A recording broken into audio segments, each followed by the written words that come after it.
Guardian, I think I've made a mistake. Lodi and I were talking. Now that conversation reeks of sulfur. That sounds unpleasant.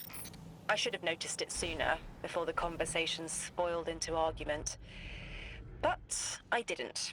I pushed him, and he stormed off into the hills. I tracked him to here and set a beacon to signal him, but he hasn't responded.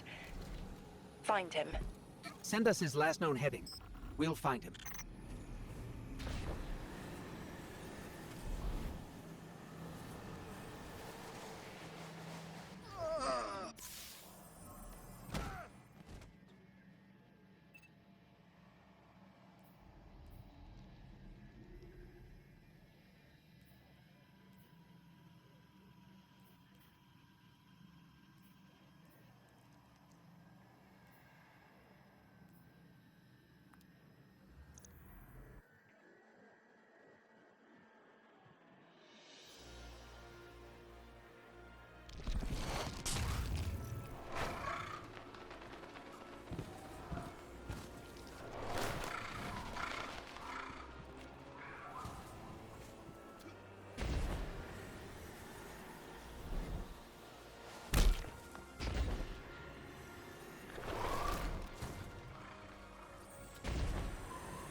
Orin, what exactly were you two arguing about? The past, what might be, and the cliff of what he is becoming. He prefers to look behind instead of what is in front of him. He values service over freedom. I've already made that mistake for him. He's going through a lot. Maybe we can approach him with a little more tact. Probably. I've picked up some prickly communication habits from my last job. Orin, we're here, but I don't see Lodi. But his scent, lost in time, hanging on brass and polished sand. Okay. Guardian, I think she means that monument. And next to it, brass and sand must be the time-lost telescope. If Lodi was here, maybe we can get a lead from those. Orin sent you after me. It's nice to see people get worried when you disappear. I'm not actually going anywhere. I needed to look up at the stars and clear my head, but then the Vex turned up. Anything we can help with? Talk this out with me. Orin keeps telling me that I can't go back home. That if I join 3, I'll lose myself. I don't know if I believe that. That who we are before doesn't matter. If it did, 3 could have picked anyone. But it was me. I understand. Sometimes I feel that way about the Traveler. It has a purpose beyond me. But it chose me. And I chose the Guardian. The choice matters. That it was you matters. Even Orin held on to pieces of herself as an emissary. That's what the Drifter says. We all got North Stars. Speaking of, you can find the North Star from where you're standing. See it? That's the one. Polaris. You know, my father taught me to fly an old Duster as a boy. I was an aerial surveyor during, well, we often flew at night. Stars were important. My old man, he used to tell me, nations are built by service. Drilled that phrase. Now, I didn't want to kill anyone, but I could help get a clear view of a target, make sure it was the enemy, and help minimize collateral. Then my eyesight didn't hold, and I washed out. I thought I had my whole career planned out, and then gone in a haze. I flew longer than I should have, finding my way there and home again by the stars as much as my instruments. I remember being worried the stars never looked the same from the ground, but you orient yourself right, and there they are.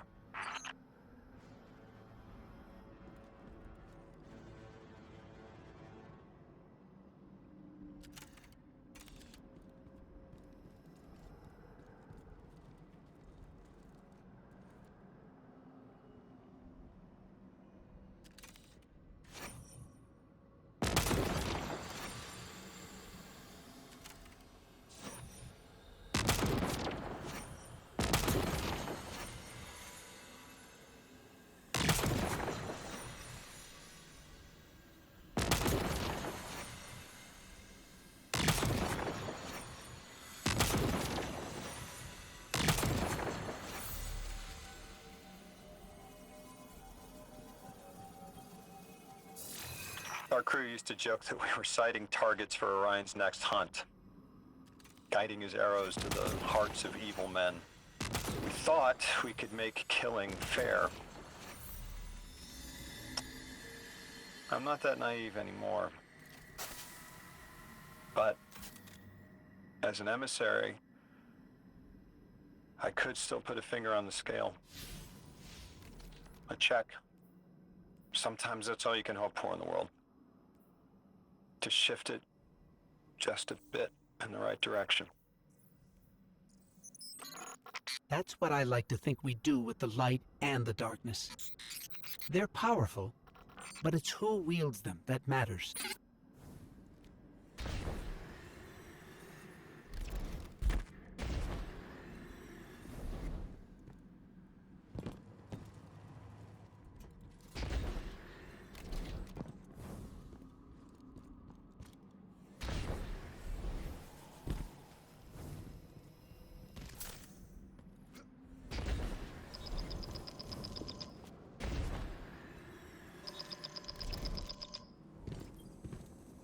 Guardian, you've got an incoming call.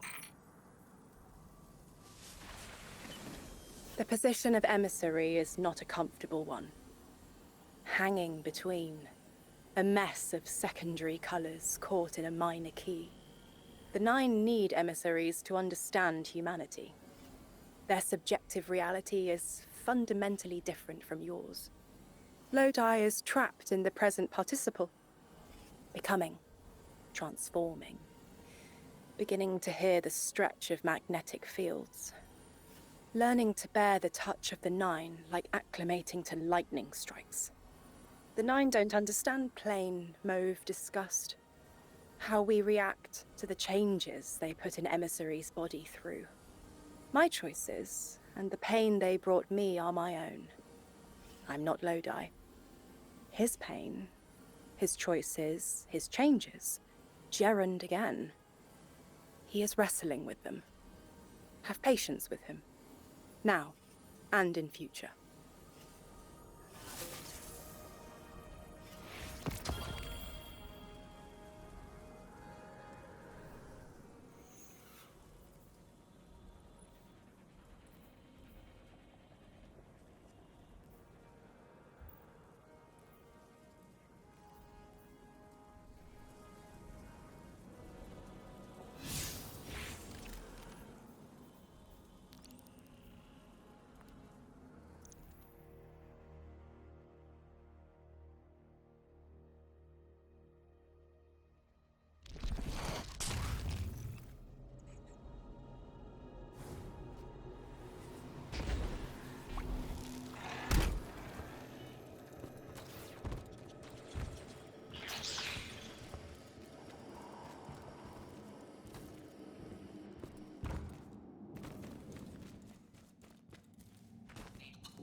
Guardian, I have an incoming transmission. Patching it through. I have the Ionian Dean here. She sends her greetings. I'll relay your messages to her and translate what I can of her response. Whatever is in there is dangerous, but precious to them. It's been out of reach.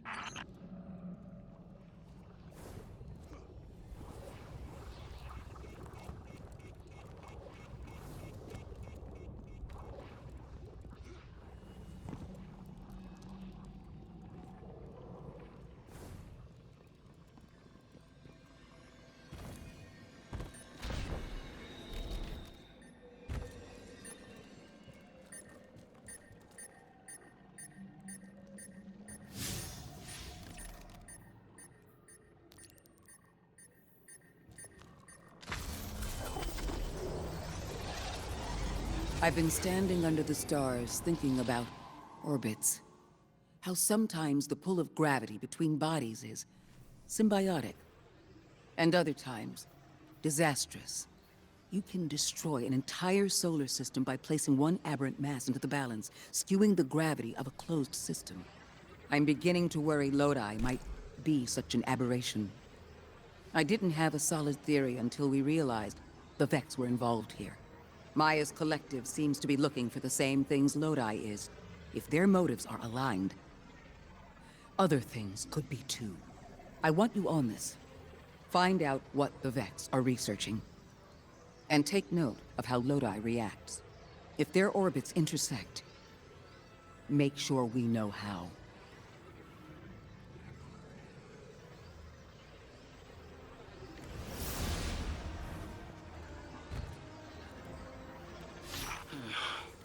This stays between us.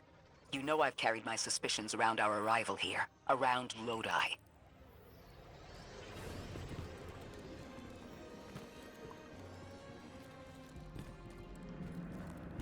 Recently, Ophiuchus uncovered that he's been sending encoded transmissions using Vex arrays, but we don't know to whom.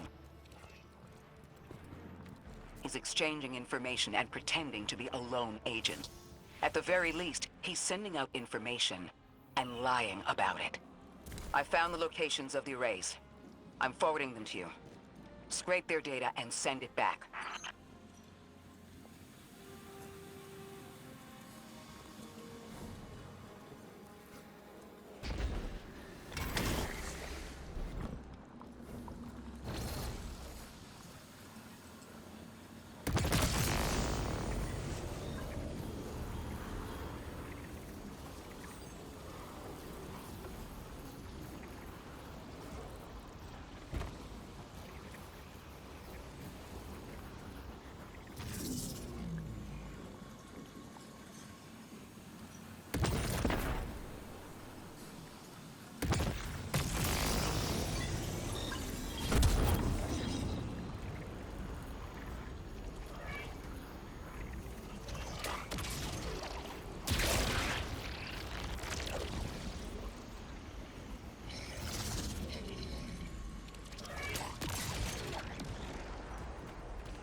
Guardian, someone's on the line. Lodi here. Hope it's not a bad time, Guardian. Miss Ray isn't answering my calls. I don't know how I managed it, but I may have offended her. She asked me plenty of questions about the Vex right before, too. I guess she didn't like my answers. There's something new about the Vex I thought you and she should know. The Vex have been taking passive readings off the Singularity as long as I've been watching them. Now they're pinging it hard. Trying for a reaction. I keep getting this awful buzz interfering with my comm line. That's all I know. And please, when you get the chance, give Miss Ray my warmest regards. I hate to lose her esteem.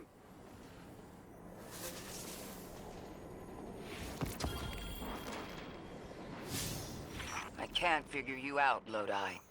Every logical part of me says your story isn't believable, that all signs point to you being a Vex simulation. And at the same time, something in my gut says I can trust you. You can feel about me however you like. But I've got your back, Miss Ray. Always have.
Guardian, I have an incoming transmission. Patching it through. I have the Ionian Dean here. She sends her greetings. I'll relay your messages to her and translate what I can of her response. Whatever is in there is dangerous, but precious to them. It's been out of reach.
Guardian, I have an incoming transmission. Patching it through. I have the Ionian Dean here. She sends her greetings. I'll relay your messages to her and translate what I can of her response. Whatever is in there is dangerous, but precious to them. It's been out of reach.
This is centuries old.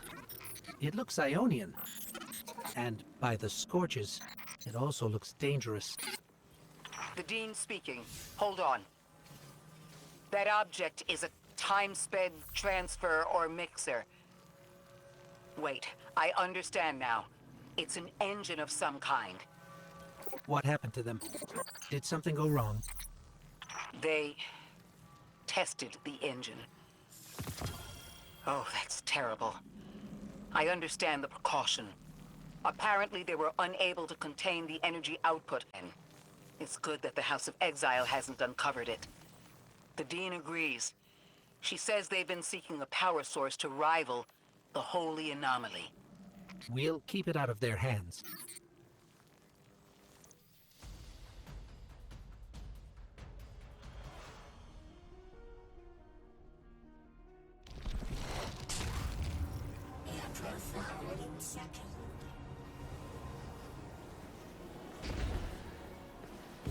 Excuse me, Dean?